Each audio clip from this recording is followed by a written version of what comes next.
Tango ekoki oyoyo, tango yango yo ekoki. Papa Stéphane Balamwange, oyeye. Mbote peuple congolais, boza ebele a kolanda biso na tango ekoki RDC. Boza ebele des Congolais de père et de mère. Bandeko ya Ousmane Mutombo. Les Congolais de souche.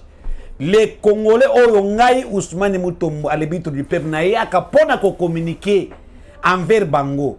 Ba Congolais oyo ngai na yaka pona ko partager na bango masolo ya mboka ya Congo. Ce sont des Congolais de père et de mère. Bana père et de mère bisika bozali. Na pesi bino mbote ebele na bamboka no so bapaya bisika no so bozali bozolanda votre humble serviteur Ousmane Mutombo wa Mutombo à l'arbitre du peuple de père et de mère. Bandeko ya ngai lelo na yeto kobeta masolo ya mboka ebele masolo eza elengi mingi bozo ba téléphone na bino bo partager connexion tindela mutu lien yebisa ye à s'abonner na Tango Ekoki RDC. Ici, nous prêchons le patriotisme, le nationalisme.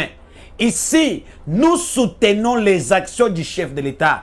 Ici, au niveau de Tango Ekoki RDC, nous vendons l'image de la République démocratique du Congo. C'est ça notre travail. Ici, au niveau de Tango Ekoki, nous sommes les Ouazalendo. Nous défendons la République. Na lolenga na biso. Parce que moi je ne vois pas ce qui est important. Il y a côté que image ya mboka na ngai libanda mabete. Na teka image ya mabe pona mboka na ngai. Na teka image ya mabe pona mokonzi na ngai. Na teka image ya mabe pona ba Congolais de père et de mère. Non. Moi en tant qu'arbitre du peuple, votre serviteur, votre futur député national Ousmane Mutombo, je sais que nakoya na Tango Ekoki pona tote ki image ya malamu. C'est ça la prise de conscience otozana yango. Yo pe Congolais bisika ozali, eza la libanda ya mboka. Eza la partie ozali, te kaka image ya malamu pona mboka na yo. Salaka marketing ya malamu pona Congo. Parce que oza Congolais de père et de mère. Les gens là qui veulent vendre une mauvaise image pour les Congo, ce sont des Congolais qui ne sont pas de père et de mère. Bay oyo balingi ke soit qui Congo et baby et ko profiter na bango mais cause la passe ya biso ba Congolais. La raison pour laquelle jusqu'aujourd'hui na Isa Kabino tozana matanga ya moko na kati na biso un élite aussi ya ba Congolais de père et de mère mutetele ya solo Sherbe Okende, Aza Congolais de père et de mère. Il y a un biswa Congolais de père et de mère. Jusqu'aujourd'hui, Toza Kaka, Namatanga, Tozo le Oya Biso, parce qu'il est de père et de mère. Masolo ya kobeta eza ebele, Masolo ko banambo kana biso eza ebele bandeko ya ngai. Bolo kabiso bolande mission na biso bandeltina suka. Tokobeta masolo. Masolo tokobeta tozoba na masolo ezana kati ya koleka au-delà de nos frontières. Bandeko ya ngai mikolo uti koleka le bitre du peuple Ousmane Mutombo. Nalobaka na bino awa avec ndeko nanga Jésus ya nkole fiston. Na ebisa ki bino ke l'opposition a perdu des élections. L'opposition y a pété. L'opposition oyo bazo kokate ko sangisa bato bazo bang élection. Na yebisa kabino que les lois avec le bilan de Tshisekedi Félix, les lois avec ça que Tshisekedi est en train de faire de père et de mère, les lois locales ba Congolais de père et de mère bazo se retrouver na kati ya Félix Chilombo, même si Tshisekedi n'a pas fait à 100% pendant les 5 ans, mais quand même ce que Tshisekedi est en train de faire, la confiance totale à ba Congolais de père et de mère, va comprendre que et Sengeli, ton père c'est Tshisekedi confiance. Et Sengeli, toi encouragé ye. Tshisekedi a zo mérité bavon na biso na 2023. Fati a zo mérité deuxième mandat. Pona yo, Fati a zo mérité deuxième mandat, oui ou non? Vous pouvez savoir commentaire na bino. Je pense que maman Astrid Masengo, bisika zali na Canada, na Montréal, Fati mérite. Ah, pona Boza Ebele, je sais que tous les Congolais de père et de mère, au balanda kabiso, Fati a zo mérité deuxième mandat, oui. Fati mérite un deuxième mandat parce que le lenge Tshisekedi akutaki mboka. Le lenge mboka Tshisekedi akokende. Bitu mo Tshisekedi akutaki, chers compatriotes, na yebi nanga. Il faut qu'on la ingrat. Il faut qu'on la ndoki. Il faut qu'on la sata. Il faut qu'on la étranger. Il faut qu'on la kafrumu et tout. Pona olobake, Fati n'a rien fait. Même l'opposition que vous voyez. Pourquoi l'opposition on perd des élections? Parce que va comprendre que le lenge Tshisekedi azo kende. Le lenge population bazo soutenir Tshisekedi par rapport à ce qu'il s'est tenté de faire. Ah bah image c'est ébélé. Tokoza na discours te. Vous avez dit à Kabila, il n'a pas construit. Maintenant Tshisekedi construit la République. Vous avez dit à Kabila, il n'a pas fait ça. Aujourd'hui, Tshisekedi fait ça. C'est que lui n'a pas fait. Vous avez dit à Kabila, à terre ma carrière minière, Tshisekedi a abandonné ma carrière minière, après ça on a envoyé les Congolais. Vous avez dit à Kabila, Kabila a boumé ma société. Tshisekedi a yé, a vu ma société Kabila Bouma. Je l'insiste. A vu ma société Kabila Bouma, a persi bango bomoy, a sekwisi yango. A tindiki yango et bandi ko vibrer. Yango na so benga Fati volcan. Fati volcan. Bisika Kabila akundaki mboka. Tshisekedi aye abimisi mboka na kati bakundaki yango. Et l'opposition a compris. Balobi bazana na discours mokote. O bakoki kobeta et pas population. Bazana eloko mokote bakolo la population. Oh, population va konima bango. Il faut aller dans la diabolisation. Diaboliser le peuple. Accuser Tshisekedi dans le mal. Chercher des nuits Tshisekedi. Chercher de collaborer avec les Rwandais pour déstabiliser le Congo afin que le peuple congolais va s'enzailler. Et le peuple congolais d'hier n'est pas le peuple congolais d'aujourd'hui. Le peuple congolais d'aujourd'hui a compris une chose. Mieux vaut Tshisekedi que tout autre candidat. Mieux vaut être avec Tshisekedi de père et de mère. Il nous écoute. Il fait quand même de quelque chose. Le Congo avance. Le Congo est debout. Le Congo est en marche. Par rapport aux années antérieures. Et, Bandeko Yangai, l'opposition, Bazobang Maponami. Mais ce qui est étonnant, c'est de voir qu'ici en Kinshasa, Denis Sesanga, Mata Tamponio et les autres, Bazoyebi sa population, non, nous refusons les élections, Seni Wanaisa, Seni Amabe, Tokendete, Poubé na balabala, Tobenga na Kadima, alors que Denis Sesanga a déposé sa candidature en tant que député national Yakananga. Ah, oui bien noté. Denis Sesanga a déposé sa candidature.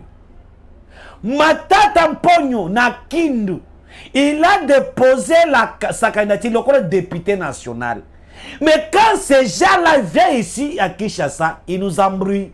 Dans les médias, ils nous embrouillent. Mais vous jouez avec qui? Vous jouez avec quel genre de Congolais?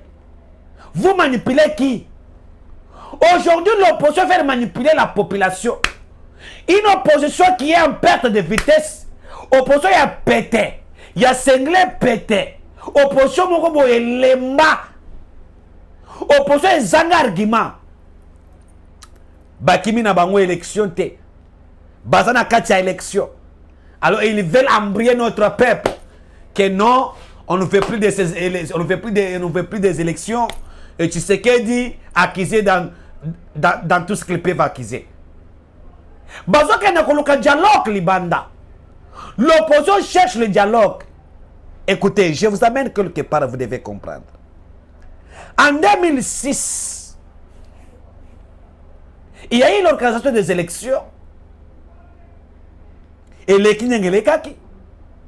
2011, organisation élection, attaque. Il y a eu les élections. Tshisekedi Père a dit, nous devons aller aux élections. Il est parti. 2016, on n'a pas eu les élections. Dialogue, pourquoi? Kabila Zoluka 3e mandat, Kabila Zoluka 4e mandat, Kabila Zoluka boy. Oh, basali glissement, tout est simba qui t'est toqué na dialogue. Boyoka qui a un accord de Saint-Sylvestre, c'est autre. Et ça l'est en sorte que toi qui n'as pas boy baikwan, bati bala batomé parachiter premier ministre, beaucoup de personnes, badi bang et autres. Et ils ont organisé les élections en 2018. Maintenant, on a organisé les élections en 2018. On arrive en 2023. Tshisekedi qui n'a pas peur des élections. Il a dit, je suis prêt à aller aux élections. Le gouvernement qui est prêt, il y a qu'à financer l'élection nous-mêmes. Ils sont même commencé à financer palier par palier. Le régime de Tshisekedi qui se prépare pour affronter les candidats qui seront en face de lui. L'opposition maintenant, on perd des élections. Parce que ils ont peur des élections pour 2023. Dialogue. Vous cherchez dialogue sur base de quoi? Est-ce que Tshisekedi a refusé d'organiser les élections? Non. Tshisekedi a dit nous sommes prêts d'aller aux élections. Est-ce que le gouvernement a refusé de financer les élections? Non. Le gouvernement fait les efforts chaque jour de financer les élections. Est-ce que la population congolaise n'a pas besoin des élections? Non. La population congolaise a besoin des élections. Même les diasporas. Parce que ça sera la première fois depuis Congo et Banda pour qu'un Congolais de père et de mère, Oyazana France, Oyazana Katia Belgique, Oyazana Katia Canada, Oyazana Katia Afrique du Sud, Oyazana Katia Bambokoto et Moussou Eza Ebele, à qui ne peut que voter mon consinaye. C'est la première fois. Et ces Congolais sont mobilisés pour voter changement. Parce que le changement au Congo, c'est Félix Tshisekedi Tshilombo. Maintenant, l'opposition qui se retrouve en perte de vitesse. Une opposition alliée du Rwanda. Une opposition Jérôme Mboka Oyo. Pendant 18 ans, ils n'ont rien fait. Ils ont détruit tout. Se trouve en perte de vitesse. Et il s'est dit non. On n'est pas prêt pour aller aux élections. Nous devons chercher un dialogue. Dans un dialogue, Tshisekedi Azalakaka Mokonzi Mboka, Tocha, le vice-président Fayoulou, Tocha Denis Mukwege, deuxième vice-président, Tocha Assemblée nationale, Tocha Mbongo Kotoyo, Tocha Batumususu Koto na ministère, Kabila Zouaboye. Écoutez, au moment où le peuple congolais, qui sont à l'intérieur, même au niveau de la diaspora, attend les élections pour sanctionner les députés corrompus là, pour sanctionner les députés provinciaux qui ne font rien, pour sanctionner la mauvaise gestion de certains ministres, ces Congolais-là qui soutiennent Tshisekedi, qui dit nous allons aux élections, ils vous attendent, ils sont prêts, et vous avez peur. Voilà la raison pour laquelle Ousmane Mutombo, le ministre du peuple, votre serviteur, je suis candidat député national dans la circonscription de Tchangou. J'ai déposé ma candidature vendredi. Et je sais qu'au niveau des Tanguy Koki, j'aurai le soutien total de tout Balandia Tanguy Koki, tout changer classe politique. Nous sommes prêts. Et Bango va s'apprêter. Mais Bango va nous allons partir et Tshisekedi est prêt d'affronter peu n'importe candidat Ekoya. Attends, Bama Ina Congo Tshisekedi doit affronter. Parce que Tshisekedi est ensemble. C'est Dieu qui a donné Tshisekedi une mission de gérer le Congo et déranger le Congo pour que les Congolais va se retrouver. Bandeko Yanga. Nayabisa Kibino Awa que Congo-Brazzaville n'est pas notre meilleur ami. Le Congo n'a pas des amis. Na stade où tozali mikolo ezalaka kokende. Nayebisa Kibino que le Congo-Kinshasa n'a pas des amis. Tous les pays qui nous entourent sont les ennemis du Congo. Oui, moi je le dis, nous devons considérer tous ces gens ici comme les ennemis. Pourquoi? Parce que aujourd'hui le Congo est agressé par le Rwanda, mais les pays limitrophes Nabiso, Bavazen Nabiso, Bazanakatia s'est comploté contre Biso, Bazanakatia combattre Biso, Bazanakatia s'est comploté contre Biso pour ne déstabiliser Biso. Bazanakatia sala nini? Ah, au monde Makabusa Katakoleka, le Rwanda est en contact avec le Congo-Brazzaville, avec le Centrafrique, avec la Zambie, avec l'Angola. Mais quand on dit que Rwanda a bon ses relations diplomatiques na ba pays wan. Il y a Bakana Zoma télé. Parce qu'il y a les gens qui m'ont dit, ils ont une façon à encercler le Congo ou comment.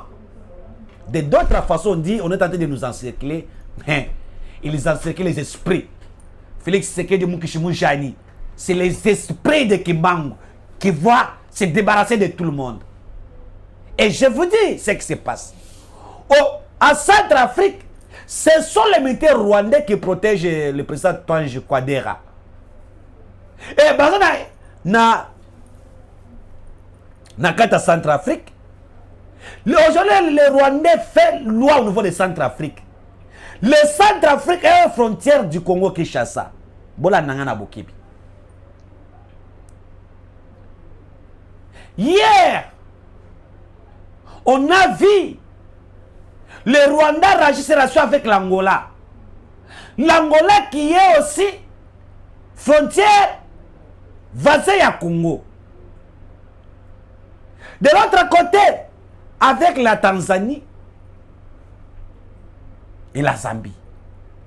De l'autre côté, on avait maintenant allié de taille. Le complice de taille, c'est Sassou Nguesso. Sassou Nguesso, complice na agression à Est. Sassou Nguesso collabore ya Kagame. Voilà les ennemis du Congo. Mikro Koleka. Il y a eu des militaires rwandais na Katia Congo Brazzaville. Na awa na ebisa kibino ke boso mwana makamboy basana Katia kuluka par quel moyen qu'on encercler le Congo. Il y a quelqu'un qui a dit non, est-ce que bino bolbaka bongo? Nous quand nous venons na Tanguy Koki RDC, toyaka pona kosala ba BST. Toyaka koyebisa makamboy ezo salima na oy ko salima dans les jours à venir. Parce que nous avons des informations. Nous faisons des analyses par rapport aux enjeux. Lélo, vous avez vu ça? Sassou Nguesso s'est déplacé pour une mission de 3 jours dans Rwanda. Les groupes de les francs-maçonneries, les groupes de dictateurs à Kenya, Rwanda. Et avant ça soit Kenya, Rwanda, il y a eu une loi. Oh, il y a eu une carte Congo Brazzaville. Oh, il y a eu Rwanda à Congo Brazzaville. Ça ni passeport, ni visa. Quand je vous dis Bambororo, Bazo Kotiko Brazzaville, wana les Brazzavillois, Bafani, Bazo Bino Roka Roka. Ça c'est la complicité. Bozaka qui à côté de Brazzaville, Moukole Kozala. Nous quand même nous sommes 120 millions, mais vous êtes à 6 millions, 4 millions. Lorsque on doit commencer à vous massacrer là-bas, s'il y aura des déserts. Sassou Nguesso accueilli ici au Rwanda. Basale mariage. Ya Bundoki. Mariage. Ya sataniste. Mariage. Ya Bacho. Bandokaminen. Contre les Congo. Ah, va passer na médaille. Non, c'est très drôle. Est-ce que le Congo Kinshasa va continuer encore à avoir des relations diplomatiques avec Sassou, avec le Rwanda, le Congo-Brazzaville? Non. Est-ce que on va continuer à collaborer avec ces gens-là alors que nous sommes prêts avec le Congo-Brazzaville? Pour le compte du Congo-Brazzaville, il faut passeport. Il y a beaucoup de conditions là-bas. Voilà les ennemis du Congo. Tout l'État que vous voyez, Nabanda qu'on dénonce que Sassou est complice.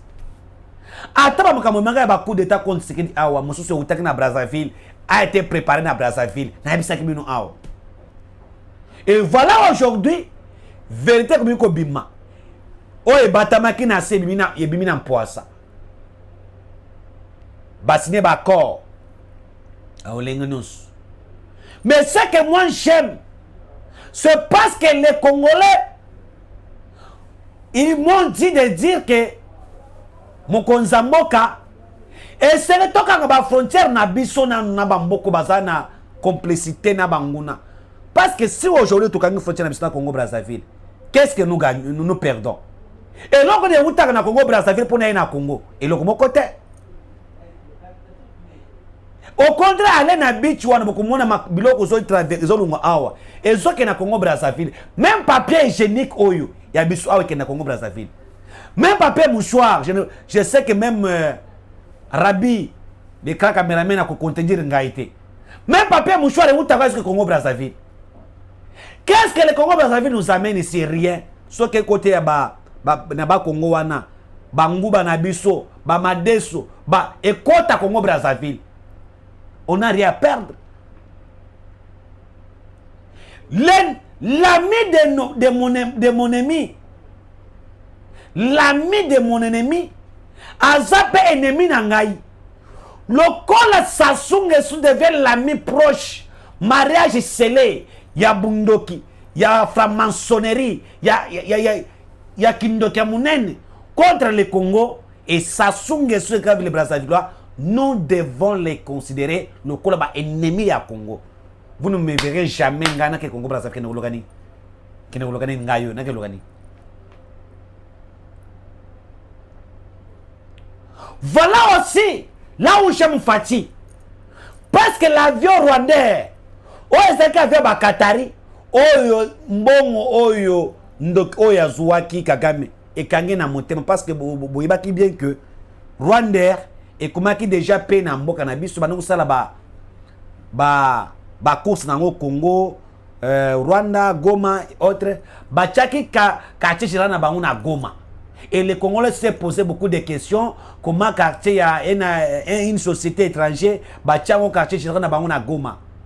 Tango to kati ba relation to kati Rwanda et elle sur na Congo allez tout ba kena bino bango na Rwanda et continue à chômage. Bah yako signé bah accord avec Congo Brazzaville et bah non que le Congo Brazzaville moi je vous informe que et bah n'a qu'on a espace aérien congolais et bah n'a qu'on fait à Moussolo ils ont fait à Moussolo pour nous qu'on a espace aérien na biso et que na Brazzaville et Fati vient de prendre une décision courageuse bah interdire qu'on survoler à Rwanda na espace aérien congolais ah pour que na Brazzaville c'est au Rwanda que collection l'espace aérien congolais ce que l'équipe et qu'on a pu bombarder ça on a fermé l'espace aérien congolais tous les radars les radars et zawana ils ont la carte à Kotal ba pekesi avion on est collection l'espace na bisoté Voilà, ceux qui balingba kende Congo Brazzaville ba ozo Sud Soudan, ba legi Centrafrique après ba ko la Congo Brazzaville. Les billets ceux qui ont à $200 est triplé parce que l'histoire c'est comme moulaï. On est en train de comprendre qu'il faut que Bouma Kagame qu'on déstabilise parce que Fatih a compris total qu'est-ce qui fait la force de Kagame lors de Yacine Kivu bloqué ba bloqué Orwana toche izine kuna ba che mesure à contrôler la Makasi allez ba bloqué. Qu'est-ce qui fait la force du Rwanda? Manya Koltan c'est qui? Mwanga Chuchu allez bloqué Mwanga Chuchu.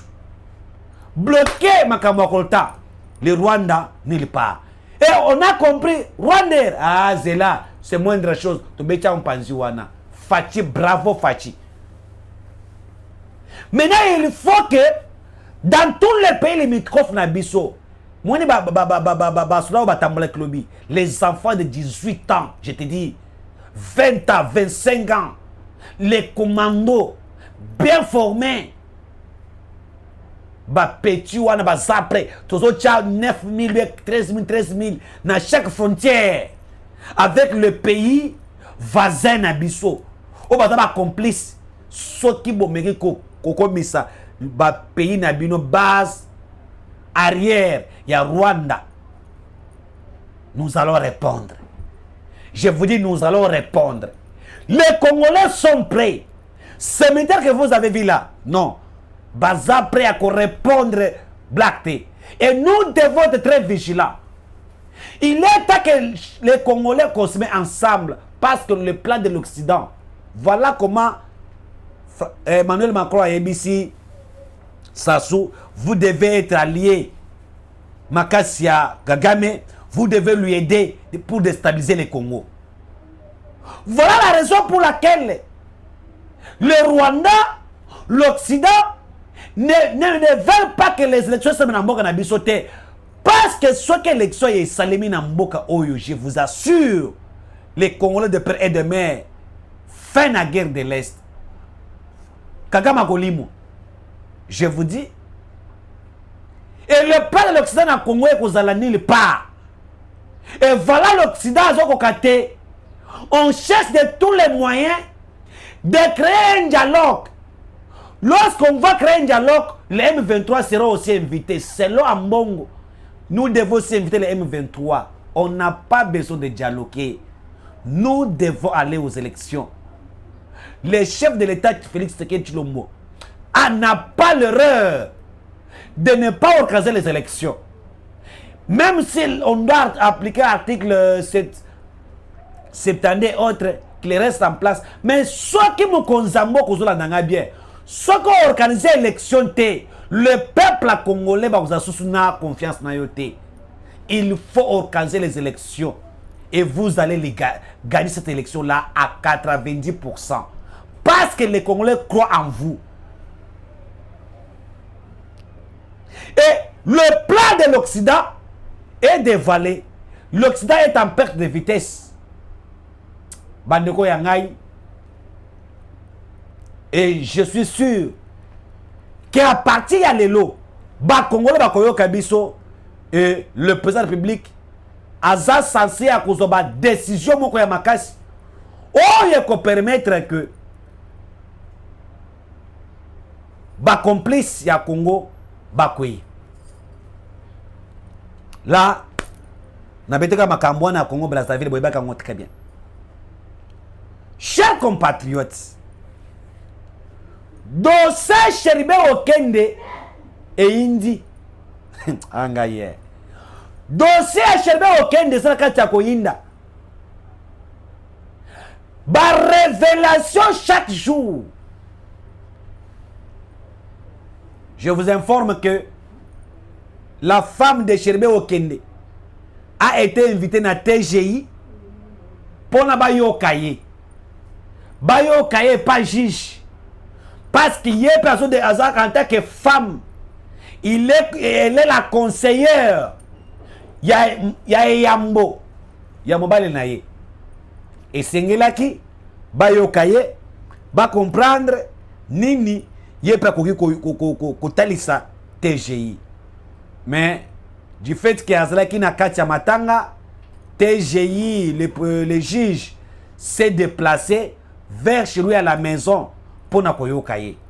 Bon, je ne sais pas si dans les droits, juge Akoko s'est déplacé bongo pour Nakoyo Kamout. Parce que moi, si paye à Cheribe Okende, Azalaki Suna Mamayambal na été, parce qu'il s'est déplacé même à Tabananabakunimbal na été pour aller faire une messe d'action de grâce. Une messe d'action de grâce qui n'a jamais existé. Jamais on ne fait pas. Mais je pose la question. Est-ce que vous les catholiques qui nous suivent au moins, est-ce qu'on fait la messe de grâce, d'action de grâce, na muto akufina ba condition bon enquête na kata ko salema bo sali messe d'action de grâce nzambe na ngai arando grâce à Dieu parce qu'akufi alors que liwa ya muto eza liwa moko ya passe liwa ba buma congolais de père et de mère liwa wana ya ye oyo kutu ba déterminer origine liwa na ye nanu te qui sont complices bino bokei bo weleli Katumbi a payé ça mbongo ambongo weli mbongo ya Katumbi akei kosa la messe. Mais est-ce que ambongo il paye est-ce que ça comprendre ngana yeba kana ngaba sala ka messe oyo mutu bali ba kunda pe ba se programme ya matanga pe 2 jours pe 3 jours ba kunda ba sali messe pona ko kunda ye après ba ya kosa la messe action de classe oyo ya 40 jours. Basi ba kunda mutu wana na yebite soki za bongo e bobo yebise biso bien. Mais on a comme c'est la première fois. Nous avons des familles catholiques. Moi na kacha famille nanga nous avons des prêtres catholiques. E mbala ye yambo. Ba kunina no mutu te. Programme ata ebimi te. Enquête ko talwa ya mutu de silité. Ba sali messe action de grâce. Bana ba na messe wana. Ce sont des Sarianos, les Zambiens, ce sont des criminels, les gens qui ont tué les Congolais. Lorsqu'Ambon fait cette messe, il est en face de Katumbi. Oyabumaka Djombo, Oyabumaka Basele, Katumbi, qui a tué, qui est soupçonné, Naliwa Yachenbe Okende. Ah là là. Il est en face de Moboumi, génocidaire, tueur, sanguinaire. Est-ce qu'il comprend? Non, tout ça, le gros, tout ça, il comprend. Nabiso et Simbi à Kofi, tout ça, la messe. Voilà un cardinal de la honte. Un cardinal qui fait la honte. Il y a Mboka Nabiso. Un cardinal aujourd'hui où beaucoup de catholiques, l'église catholique à cause de lui. La médiocrité des cardinals que je n'ai jamais vu. Un cardinal qui se complote avec les génocidaires, avec les tueurs. C'est Ambongo. Basali mes na bango. Yango no moni ponangai moi ça Cheribe balinga me maye ayati na TGI aya ko répondre. Mais cela, ce n'est que l'appréciation à juge. Oya ke koyoka ye, na koyoka ye bande konangai, beaucoup de choses et bibi. Il y a des informations que nous avons, qu'on nous a interdit de ne pas tout dire. Mais toujours le quand même oyo moussous, pour comprendre. Boyeba que les chauffeurs de Cheribe Okende ne parlent plus le même langage avec les gardes de corps. Le quart de corps nous dit que Cheribe atindaki chauffeur naye na ipen. De l'autre côté, le chauffeur dit nous étions avec l'ancien ministre na cour constitutionnelle ye mutabana kumbaye. Tony Manay.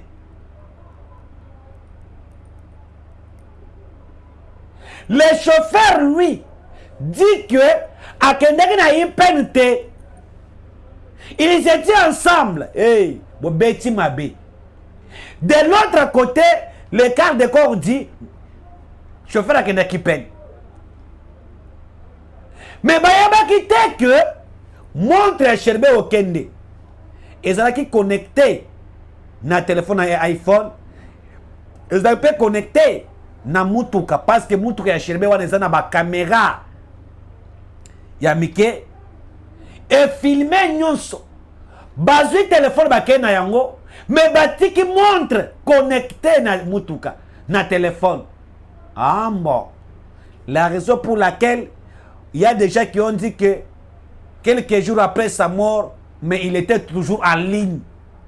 Montre wana, le gars est connecté na téléphone. Et bande ko la en ligne. Bazui montre wana bande ko yangai.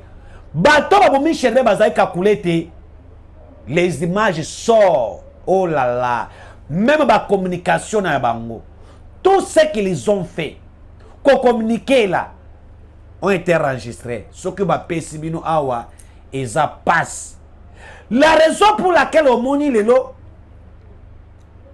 après avoir retrouvé ba indice de culpabilité, tant on a zoé bisabino que Ambon était en face à bateau baboumi Sherbe. La femme de Sherbe était avec les criminels na Katia Mes. On a fait même un criminel à Tchembongo. Il y a action de grâce pour les lois de Sherbe au Kende, ça mawa. Et aujourd'hui, tous les preuves sont là. Oh, ils ont là qui sake Sariano. Yé. Azana Katia liwa ya Sherbe. Et enquête de la Katia ko continuer. Bakangi bapekisi bakolubima Kinshasa te. Sariano na batu na eba fanda na Kinshasa. Jusqu'à ce qu'enquête si là bako kangama maloko ekotonda na batu oyo. Parce que makambo azaka takobima. Bandeko ya ngai. Boso bana ke ba Peter Chan makimi ko répondre à la justice. Akimi Peter Chan tout la mwizi azaza. Mais Alia qui ne répondre. Comment yo Peter Chan tu as tweeté avant événement? C'est-à-dire qu'on a qui complice. Chers compatriotes, dossier à Sherbe au Kende et Fungwami, les ambassadeurs, oh, va comprendre que Sariano, les juifs zambiens, quelqu'un qui est italien, qui se dit congolais et qui n'est pas congolais, c'est lui qui est le maître de tout le plan. Les ambassadeurs, Bapessie Moukongo. Les ambassadeurs, Bapessie Moukongo. Et Beleli Bango.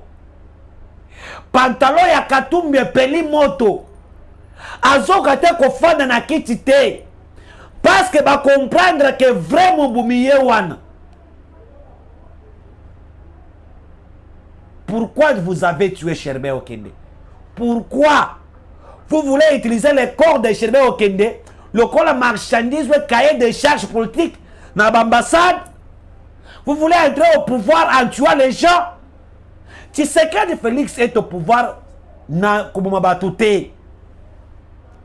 À côté Nanzela Maponami, si vous voulez être le chef de l'État dans ce pays, ne faut pas tuer les Congolais de père et de mère. Pour ne pas commettre yango chantage. Jamais. Voilà, Obimi Nampoisson. Obimi Nampoisson. Azola late. Azola late. Chers compatriotes, bon, moi, na Katia Mesouana. Aucun ambassadeur. Non, non. C'est l'ambassadeur de l'Union européenne. Celui-là. Tous les autres, attends mon côté à Kendaki. Parce que Boébi Possio est ambassadeur de l'Union européenne. Il a été toujours pro-rwandais. Tous les pro-rwandais étaient là. Ceux qui ne sont pas les pro-rwandais ne sont pas venus. Parce que le plan a été télécommandé, téléchargé avec les Rwandais. Comment chercher, déstabiliser le régime de Tshisekedi? Comment nuire le régime de Tshisekedi? Mais Félix Azaï ensemble. Tshisekedi, c'est Dieu. Ce n'est pas Tshisekedi qui gère ce pays. C'est Dieu qui gère ce pays. Le jour où Tshisekedi a donné ce pays dans Maboko ensemble, c'est le jour que Dieu a commencé à gérer ce pays. Et tous les plans Oebokocha contre Tshisekedi et vous a révélé. Et Nzamba a besoin d'empoisson. Voilà comment vous avez besoin d'empoisson. Voilà. Voilà comment Sariano n'a battu na yogo mina empoisson. Peter Chan tout la mouise Zaza. Parce que Stéphane Yembi bazoyo kana kutute. Et le gouvernement a 5 peu enquête à Bato Liban. Oh, les États-Unis, Boya. Oh, la Belgique, Boya. Oh, la Monisco, Boya. Token de consal enquête. Ba indice yangoyo. Bobe misa coupable. Ata Nzamba qui tient le lobi Katumbi, c'est lui. Katumbi a qu'on dit maté parce qu'il ne doit pas accepter. Alors que c'est lui, il connaît. Il connaît.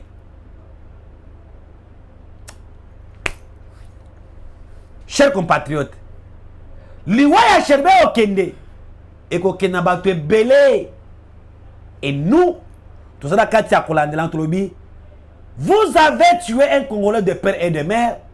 Vous les étrangers qui sont ici, on ne doit pas vous laisser maintenant faire. La justice doit faire son travail. L'ennemi du Congolais de père et de mère sera arrêté. C'est la fin des étrangers au Congo. Et je pense que Bandeko Yangai, restons attachés. Namakamboyo, vous devez écouter beaucoup de choses sur la situation de Cherbe Okende. Voilà maintenant, j'ai de la francophonie. Parce que tant que tout ça est Koloba, Bazana Katia Kolingba Bouma, un opposant Moussous, là je vous dis maintenant. Ces gens ici ont tué Cherbe Okende.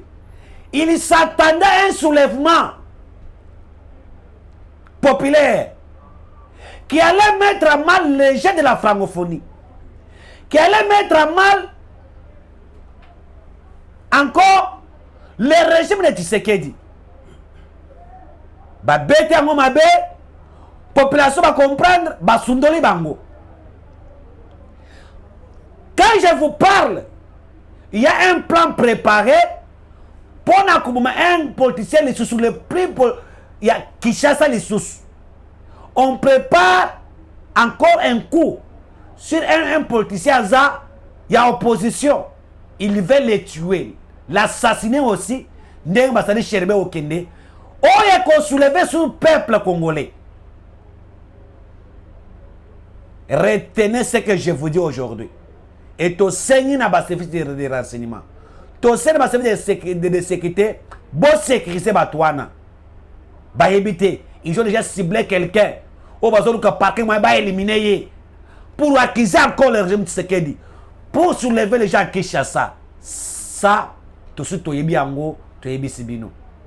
Même la vie de Kadima est en danger. La vie à présent de Seni est en danger. Comme il tient toujours à organiser l'élection, Balingba Boumataye, en fait, il va retarder l'élection.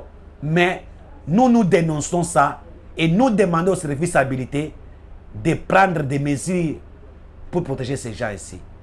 Voilà Bandeko Yangai, j'ai en francophonie, ils ont fait tout. Déstabiliser Kinshasa, de donner une autre image. Yamabé contre la République, enfin que j'ai en francophonie ça le maté. Zamba confondre bango, oba qui n'a peur, oh bonabo, ce sont eux qui sont dans ces choses-là. Ce sont eux qui ont voulu déstabiliser, saboter les gens de la francophonie. Mais les chefs de l'État, Félix Antoine Tshisekedi, il tenait toujours à ce sujet de la francophonie. Bientôt là, le 28, le jeu de la francophonie commence. Et je vous dis que les Congolais de père et de mère, nous serons là. Et l'échec de l'ennemi. Voilà même votre opposant qui a la tête troublée, qui est malade, il a un problème de la tête, M. Djang Fayoulou, voulait organiser une marche samedi pour occuper cette marche. Même si pour son propre peuple, même si pour garder l'image de son pays, il n'allait pas organiser la marche le samedi. Il allait refuser parce que mais lui voulait organiser la marche quand il côté Lawan. pour vendre une mauvaise image à Mboka na biso. Vous avez compris? Ça, ce sont les ennemis du peuple. Et le peuple congolais ne se laisseront jamais faire ou manipuler encore. Fayoulou marche, 0 personne. Attends mon côté lobby samedi. Azari Nanzela. Attends mon côté. Là, c'est la fin de l'opposition. Congolais à comprendre plan à Bango. Et nous remercions ces Congolais-là. Nous devons être là, nager de la francophonie. Les mesures sécuritaires ont été bien prises. Vous avez vu l'endurance des cadres républicains. Ça sera sécurisé par les cadres républicains. Et nous allons dénoncer tout mouvement suspect. Autre que dénoncer en gros, tous à la nager de la francophonie, tous raté en gros, tout qui est dans le côté. Pour nous couper le coup de mboka na biso, bapayo baye, tout ya mabango bien, tout ça bango bien. Au monde na balabala, PC mbote, betele maboko, parce qu'il y a comme on a Congo, lelo et vous allez malamu mingi. Merci beaucoup bandeko yangai. Eza oyabino à l'arbitre du peuple Ousmane Mutombo. Vous avez mon numéro plus 243 89 013 008 à la fin. Plus 243 89 013 008 à la fin. Ousmane Mutombo, à l'arbitre du peuple, des pères et des mères. Merci. Avec Dieu, nous vaincrons.